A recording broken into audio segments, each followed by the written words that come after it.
আসসালামু আলাইকুম। আমি রায়হানুদ্দিন। আমি বর্তমানে পড়াশোনা করছি সরকারি শহীদ সোহরাওয়ার্দী কলেজ, রসায়ন বিভাগ। তো আমি ভৌত রসায়নের অধ্যায় 6 এর ধারাবাহিক ভিডিও আমি দিয়ে যাচ্ছি।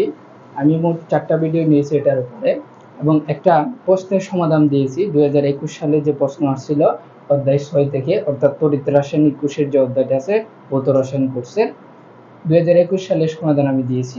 আজকে আমি 2019 এবং 20 সালের সমাধান নিয়ে আলোচনা করব। 19 এবং 20 এই 2 সালের প্রশ্নের সমাধান নিয়ে আলোচনা করব, ওই 6 অধ্যায়ের তড়িৎ রাসায়নিক কোষের যে অধ্যায়টা। তো আমি প্রথমে 2019 সালের প্রশ্নটা নিয়ে আলোচনা করব। আমি 2019 সালের প্রশ্নটা, 2019 সালে যে প্রশ্নটা আসছিল, এখানে এক সেট প্রশ্ন আসছিল। প্রথম প্রশ্নতে আমাদের বলছিল যে গ্যালভানিক এবং ইলেকট্রোলাইটিক কোষ কি। তো গ্যালভানিক এবং ইলেকট্রোলাইটিক কোষ কিন্তু আমার ভিডিও আছে, এটা নিয়ে দেখতে পারেন। তো এখানে আমাদের গ্যালভানিক কোষ এবং ইলেকট্রোলাইটিক কোষ করতে গেলে আমরা প্রথমে শিখতে হবে তড়িৎ রাসায়নিক কোষ কি। তড়িৎ রাসায়নিক কোষটা কি? তড়িৎ রাসায়নিক কোষ। তো তড়িৎ রাসায়নিক কোষটা হচ্ছে যে ব্যবস্থাপনার মাধ্যমে আমরা তড়িৎ শক্তিকে রাসায়নিক শক্তিতে এবং রাসায়নিক শক্তিকে তড়িৎ শক্তিতে রূপান্তর করতে পারি, তাকে বলা হয় তড়িৎ রাসায়নিক কোষ। ঠিক আছে, ওই তড়িৎ রাসায়নিক কোষ হচ্ছে দুই প্রকার। একটাকে বলা হয় ইলেকট্রোলাইটিক কোষ, একটা গ্যালভানিক কোষ। ঠিক আছে, ওখানে বলছিল ইলেকট্রোলাইটিক কোষ, তাহলে একটা হচ্ছে গ্যালভানিক কোষ। গ্যালভানিক কোষ আর একটা হচ্ছে ইলেকট্রোলাইটিক কোষ।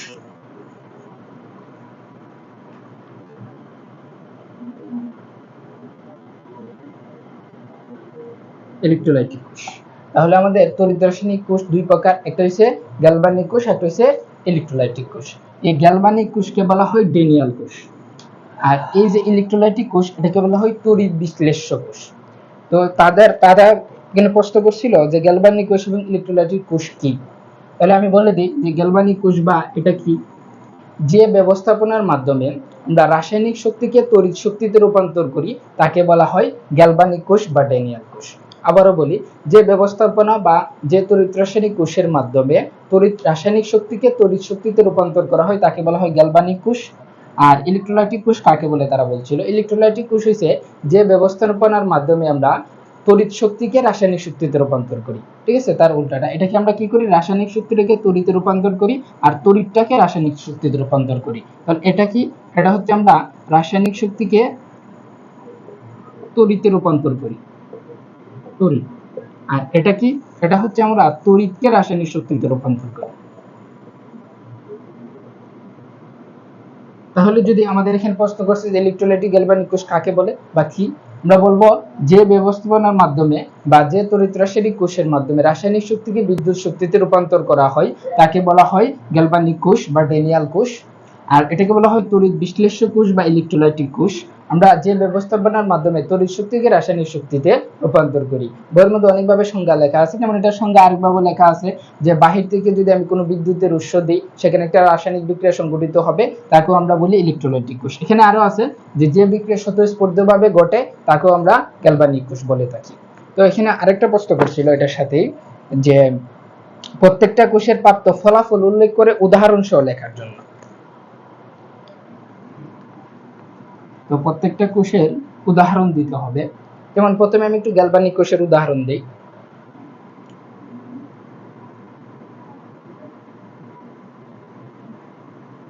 গ্যালভানিক কোষ, তো গ্যালভানিক কোষের উদাহরণ কি, গ্যালভানিক কোষের উদাহরণ হচ্ছে ওই যে ডেনিয়াল কোষ।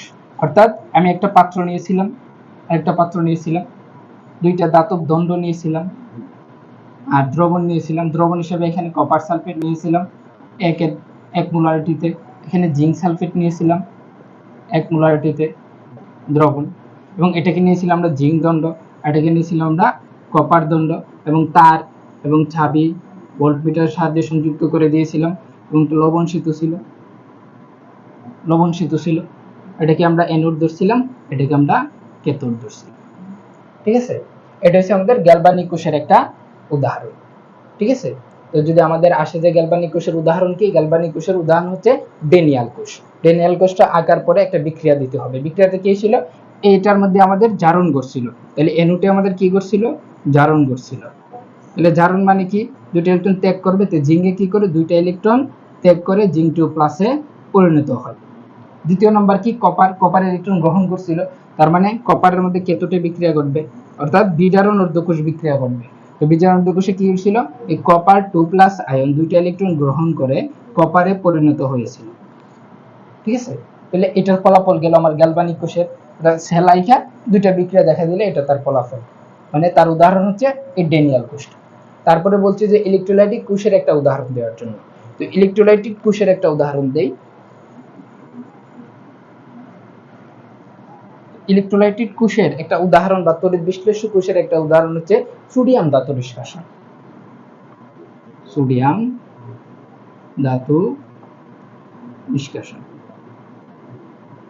তো সোডিয়াম ধাতু নিষ্কাশনের এই পদ্ধতিকে বলা হয় ডাউ পদ্ধতি। ডাউ পদ্ধতি, তো এই ডাউ পদ্ধতিতে কি করা হয়, একটা পাত্রতে দুইটা তড়িৎদ্বার নেওয়া হয়। যেমন এই যে একটা পাত্র, এই পাত্রতে দুইটা তড়িৎদ্বার নেওয়া হয় এবং এই দুইটা তড়িৎদ্বারকে একটা ব্যাটারির সাহায্যে সংযুক্ত করে দেওয়া হয়, হচ্ছে আমাদের ব্যাটারি, এসে প্লাস এটা মাইনাস। এখানে দ্রবণ হিসেবে নেওয়া হয় সোডিয়াম ক্লোরাইড। সোডিয়াম ক্লোরাইড এখানে একটু চেঞ্জ আছে, আমরা আগে অ্যানোড হিসেবে যেটা নিয়েছিলাম এটাকে আমরা ধরছিলাম মাইনাস, কিন্তু এখানে উল্টাটা, এখানে হবে প্লাস, মানে অ্যানোড যেটা এটা প্লাস হবে আর ক্যাথোড যেটা এটা মাইনাস হবে, ক্যাথোড যেটা এটা মাইনাস হবে। ঠিক আছে, যদি অনেক সময় ইলেকট্রোলাইটিক বা গ্যালভানিক কোষের মধ্যে পার্থক্য আসে তাহলে একটা পার্থক্য দিতে পারি। গ্যালভানিক কোষের মধ্যে অ্যানোডকে আমরা মাইনাস ধরি, ক্যাথোডকে প্লাস ধরি, আর ইলেকট্রোলাইটিক কোষে অ্যানোডকে প্লাস ধরি, ক্যাথোডকে মাইনাস ধরি। ঠিক আছে, এটা পার্থক্য আসলে দিতে পারি। তো এই ডাউ পদ্ধতিতে কি ঘটে, এখানে যখন আমরা দ্রবণ রাখছি, এই দ্রবণে যখন আমরা ব্যাটারির সাহায্যে এখানে বিদ্যুৎ সংযোগ দিচ্ছি, কারণ ইলেকট্রোলাইটিক কোষ মানে কি বিদ্যুৎ শক্তি থেকে রাসায়নিক শক্তিতে রূপান্তর হয়। যখন আমরা এখানে ব্যাটারিতে আমরা বিদ্যুৎ চলাচল করে দিচ্ছি তখন এখানে বিক্রিয়া সংঘটিত হয়। বিক্রিয়া সংঘটিত হলে এই ক্লোরিনটা কি করে, এই ক্লোরিন আয়নটা অ্যানোডে যায়, আর এই যে এখানে সোডিয়াম আছে, সোডিয়াম প্লাস আছে, সেটা ক্যাথোডের দিকে যায়। ঠিক আছে, তার মানে এখানে অ্যানোডে বিক্রিয়া ক্যাথোডে বিক্রিয়া ঘটে। তাহলে অ্যানোডের বিক্রিয়াটা এখানে কি ঘটে দেখেন, এই ক্লোরিনে কি করে দুইটা ইলেকট্রন সে ত্যাগ করে সে ক্লোরিনে পরিণত হয়। ঠিক আছে, এটা অ্যানোডে বিক্রিয়া। আর ক্যাথোডে বিক্রিয়াটা কি ঘটে দেখেন, সোডিয়াম ধাতু দুইটা ইলেকট্রন সে গ্রহণ করে সে সোডিয়ামে পরিণত হয়। ঠিক আছে, তাহলে যদি আমাদের এই প্রশ্নটা আসে কিভাবে আনসার করব, প্রথমে গ্যালভানিক কোষ কাকে বলে, যে ব্যবস্থাপনার মাধ্যমে রাসায়নিক শক্তিতে রূপান্তরিত হয় তাকে বলা হয় গ্যালভানিক কোষ, আর যে ব্যবস্থাপনার মাধ্যমে তড়িৎ শক্তিটা রাসায়নিক শক্তিতে রূপান্তরিত হয় তাকে বলে ইলেকট্রোলাইটিক বা তড়িৎ বিশ্লেষ্য কোষ। এবং কোষে তার ফলাফল এবং উদাহরণ, গ্যালভানিক কোষের একটা উদাহরণ হচ্ছে ডেনিয়াল কোষ। ডেনিয়াল কোষের আকার পরে দুইটা বিক্রিয়া, অ্যানোডে বিক্রিয়া ক্যাথোডে বিক্রিয়া। আর সরি, এটা হচ্ছে আমাদের গ্যালভানিক কোষের উদাহরণ দিয়েছিলাম, তো এটা হচ্ছে আমাদের ইলেকট্রোলাইটিক কোষের উদাহরণ আর কি, ইলেকট্রোলাইটিক কোষ। ঠিক আছে, এটা হচ্ছে ইলেকট্রোলাইটিক কোষ। তো ইলেকট্রোলাইটিক কোষের উদাহরণটা কি, ডাউ পদ্ধতি, অর্থাৎ সোডিয়াম ধাতু নিষ্কাশন। তো এখান থেকে আমাদের এই যে সোডিয়াম নিষ্কাশন হয়েছে, ক্লোরিন নিষ্কাশন হয়েছে, এই দুইটা মিলে আমাদের সোডিয়াম ক্লোরাইড তৈরি করবে। ঠিক আছে, তো আমাদের ডাউ পদ্ধতিটা এভাবে ব্যাখ্যা করে দিবে এই প্রশ্নের পুরো আনসার। ঠিক আছে, তারপর আমরা সেকেন্ড প্রশ্নতে যাচ্ছি।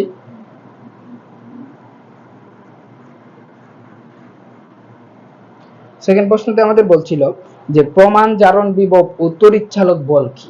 কি বলছিল আমাদের 2 নম্বর প্রশ্নটা, প্রমাণ জারণ বিভব, প্রমাণ জারণ বিভব। আরেকটা বলছিল যে আমাদের তড়িৎচালক বল, তড়িৎচালক বল, এই দুইটা কি আমাদের জানতে চাইছে। তাহলে প্রমাণ জারণ কি, প্রমাণ মানে কি, প্রমাণ মানে হচ্ছে যে কোন একটা, যেমন ধরেন প্রমাণ মানে হচ্ছে আমাদের চাপ থাকবে 1 অ্যাটমসফিয়ার, তাপমাত্রা থাকবে টেম্পারেচার 25 ডিগ্রি সেন্টিগ্রেড বা কেলভিনে যেটা হয় আর কি, এটা হচ্ছে আমাদের তাপমাত্রা। আর আমাদের মোলারিটি থাকবে 1 মোলারিটিতে, ঘনমাত্রা কনসেন্ট্রেশন। তো এখানে তারা বলছে যে প্রমাণ জারণ বিভব কি। প্রমাণ জারণ বিভব বলতে পারেন যে 1 অ্যাটমসফিয়ার চাপে 25 ডিগ্রি সেলসিয়াস তাপমাত্রায় 1 মোলারিটি ঘনমাত্রায় কোনো একটা তড়িৎদ্বারের মধ্যে জারণ বিক্রিয়া সংঘটিত হলে যে একটা তড়িৎ বিভবের সৃষ্টি হয় তাকে বলা হয় প্রমাণ জারণ বিভব। তাহলে এটার সংজ্ঞাটা কিভাবে, যে 1 অ্যাটমসফিয়ার চাপে বা 25 ডিগ্রি সেলসিয়াস তাপমাত্রায় অথবা এক মোলারিটি ঘনমাত্রায় কোনো একটা তড়িৎদ্বারের মধ্যে জারণ বিক্রিয়া সংঘটিত হলে ওই তড়িৎদ্বারের মধ্যে একটা তড়িৎ বিভবের সৃষ্টি হয়, তাকে বলা হয় প্রমাণ জারণ বিভব। ঠিক আছে, এটা তার সংজ্ঞা। তারপরে হচ্ছে তড়িৎ চালক বল। এই তড়িৎ চালক বলকে আমরা কুশ বিভব বলি। কি বলি আমরা? কুশ বিভব বলি, বা এটাকে আমরা ইএমএফ বলি। এটাকে আমরা ইএমএফ বলি, অর্থাৎ ইলেকট্রোমোটিভ ফোর্স। এটা কাকে বলে? আমরা এটা গাণিতিকভাবে ব্যাখ্যা দিতে পারি। কিভাবে দিতে পারি? যেমন আমরা ই সেলের একটা সংজ্ঞা শিখছিলাম যে ই সেল ইকুয়াল হইতাছে আর মাইনাস এল, এটা শিখছিলাম। তো আমরা বলতে পারি যে গ্যালভানিক কোষের ডান দিকে ছিল ক্যাথোড, বাঁ দিকে ছিল অ্যানোড। তাহলে একটা গ্যালভানিক কোষের ডান দিকের ক্যাথোড এবং বাঁ দিকের অ্যানোড দুইটার বিজারণ বিভবের বিয়োগফলকে, ঠিক আছে, এটা আমরা বিজারণ বিভব নিয়েছিলাম, অর্থাৎ এটাও ছিল রিডাকশন, এটাও ছিল কিন্তু আমাদের রিডাকশন। ঠিক আছে, দুইটা আমাদের রিডাকশন ছিল। তাহলে আমরা বলতে পারি যে গ্যালভানিক কোষের ডান দিকের ক্যাথোড এবং বাঁ দিকের অ্যানোড দুইটার বিয়োগফল, এই যে দেখেন বিয়োগফল, দুইটি বিজারণ বিভবের বিয়োগফলকে বলা হয় তড়িৎচালক বল বা ইএমএফ বা কোষ বিভব। তাহলে যদি আমাদের প্রমাণ জারণ বিভব আসে তাহলে বলবো যে 1 অ্যাটমসফিয়ার চাপে বা 25 ডিগ্রি সেলসিয়াস তাপমাত্রায় 1 মোলারিটি ঘনমাত্রায় কোনো একটা তড়িৎদ্বারের মধ্যে যে জারণ বিক্রিয়া সংঘটিত হয় তাকে বলা হয় প্রমাণ জারণ বিভব। আর 2 নম্বরে বলবো যে তড়িৎচালক বল কাকে বলে? তাহলে বলবো যে গাণিতিকভাবে, অর্থাৎ গ্যালভানিক কোষের ডান দিকের ক্যাথোড বাঁ দিকের অ্যানোড দুইটার বিজারণ বিভবের বিয়োগফলকে বলা হয় আমাদের তড়িৎচালক বল বা কোষ বিভব। ঠিক আছে, তারপরে এটার সাথে একটা বলছিল যে গ্যালভানিক কোষের তড়িৎচালক বল হিসাব করার জন্য একটা ইকুয়েশন আছে আমাদের, তড়িৎচালক বল হিসাব করার জন্য। গ্যালভানিক কোষের তড়িৎচালক বল হিসাব,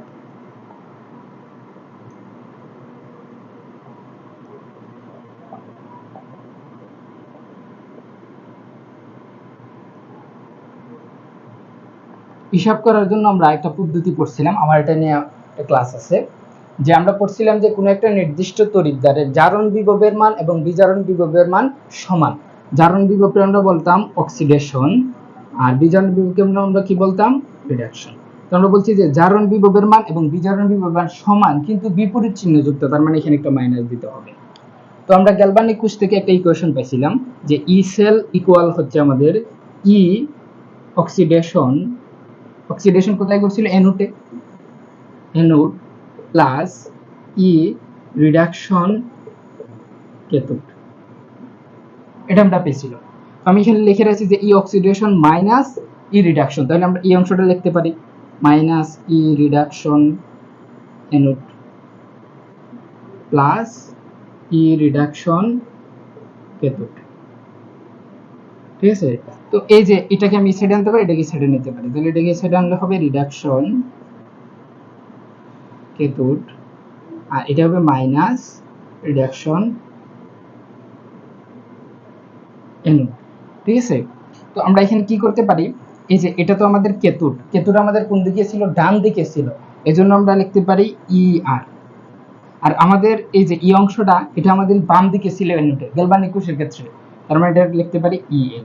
কিন্তু সবগুলো কিন্তু বিজারণ বিভব, বিজারণ বিভব, কারণ দুটোই কিন্তু আমাদের অক্সিডেশন, এটা কিন্তু মনে রাখতে হবে। তাহলে ই সেল সমান সমান হচ্ছে আমাদের এই ইকুয়েশনটা। তাহলে আমাদের প্রশ্নতে করছে, বলছিল কি গ্যালভানিক কোষের তড়িৎচালক বলটা হিসাব করার জন্য, এই যে এটা আমাদের ইকুয়েশন বল, এটা দিয়ে আমরা বল হিসাব করতে পারি। তাহলে এই প্রশ্নটার সমাধান হলো। তারপরটা আমরা দেখি কি বলছিল।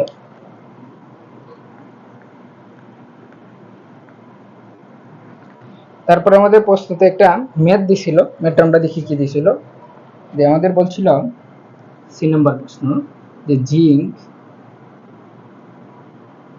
2 প্লাস 1 মোলারিটি, তারপরে আমাদের ছিল লবণ সেতু iron 2 plus 1 molarity, iron 3 plus 1 molarity, এরকম ছিল। তো এখান থেকে প্রশ্ন করছে তারা কোষের জন্য দুইটি সমাতাকৃত অর্ধকোষ বিক্রিয়া লেখার জন্য। এখানে একটা প্রসেস হচ্ছে যে আমাদের বাঁ দিকে যেটা থাকবে গ্যালভানিক কোষের ক্ষেত্রে, এটাকে আমরা অ্যানোড ধরছিলাম, ডান দিকে যেটা ছিল এটাকে আমরা ক্যাথোড ধরছিলাম। তো আমাদের এই যে এটাতে এই পুরো অংশটা হচ্ছে আমাদের অ্যানোড। ঠিক আছে, তো এই বিক্রিয়াটা হচ্ছে আমাদের অ্যানোডের বিক্রিয়া, এটা হচ্ছে আমাদের ক্যাথোডের বিক্রিয়া। তো দুইটা সমাতাকরণ বিক্রিয়া লেখার জন্য বলছিল। তাহলে আমরা এটা লিখতে পারি অ্যানোড, অ্যানোডটা আমরা লিখতে পারি জারণ অর্ধকোষ বা অ্যানোড। যে যেটা ইচ্ছা লিখতে পারেন, জারণ ঊর্ধ্বকোষও লিখতে পারেন বা এখানে এনোডও লিখতে পারেন। এনোড বিক্রিয়া একই কথা। তো আমরা এখানে এনোড বিক্রিয়াটা কি করছিল, এনোডে কি করতে জিঙ্ক ছিল প্রথমে, জিঙ্কে দুইটা ইলেকট্রন তারা কি করে বর্জন করে, করার পরে কি হয় জিঙ্ক 2 প্লাসে পরিণত হয়। তারপরে এটা হচ্ছে আমাদের ক্যাথোডের বিক্রিয়া, তার মানে আমি ক্যাথোড লিখি। তো ক্যাথোডে আমার কি হয় দেখেন, এখানে আমাদের আয়রন ছিল 3 প্লাস, এই আয়রন 3 প্লাসে একটা ইলেকট্রন গ্রহণ, ঠিক আছে, একটা ইলেকট্রন, তারপরে সে আয়রন 2 প্লাসে পরিণত হয়, ঠিক আছে।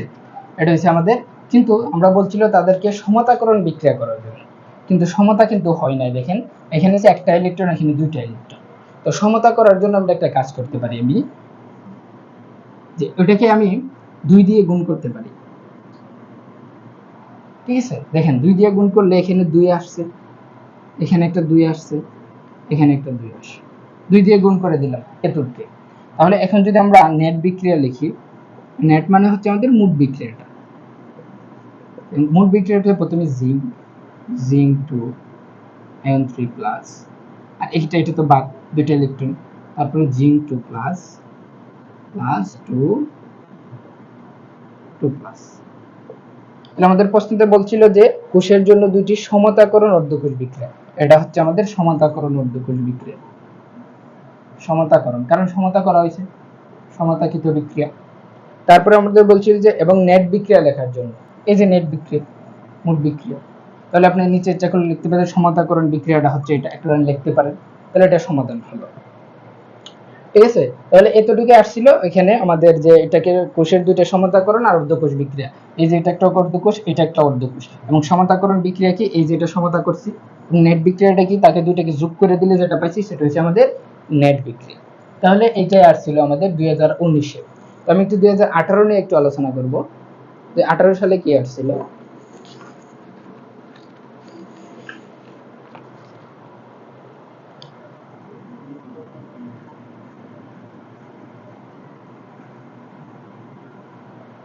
তো আমি কি করছি আজকে ভৌত রসায়নের অধ্যায়ের 6 নম্বর অধ্যায়ের 2019 সালের প্রশ্নগুলো আলোচনা করে দিছি, ঠিক আছে। আমার আবার নেক্সট ভিডিও থাকবে 2018 সালের প্রশ্ন নিয়ে আলোচনা, ঠিক আছে। আজকে এই পর্যন্ত থাকলো। আসসালামু আলাইকুম।